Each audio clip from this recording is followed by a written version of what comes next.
Pierre de Villeneuve. Le retour du journal à 18h10 et premier départ en vacances d'hiver ce samedi avec la zone A, des départs qui riment avec le retour du froid. Nous le verrons avec Valérie Darmon et donc des chaussées glissantes. Pour les grands axes, un seul moyen, le salage. Mais traiter les chaussées au volant de ces gros camions n'est pas sans risque. Pour preuve, 2 accidents ces derniers jours sur l'A62 et sur l'A89. Les professionnels des autoroutes rappellent très solennellement les règles à observer lorsque on se retrouve dans cette situation au volant de sa voiture. En Gironde, le reportage du correspondant d'Europe 1, Stéphane Place.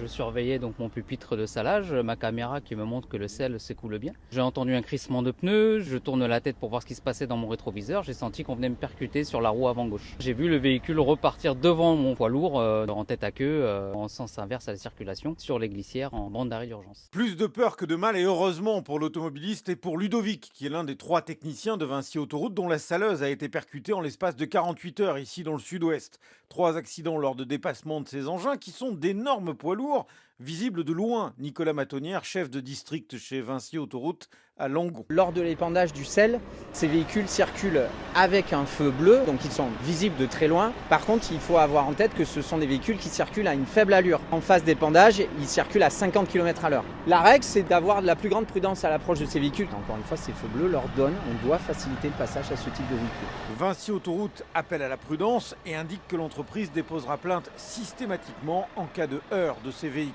Reportage en Gironde de Stéphane Place.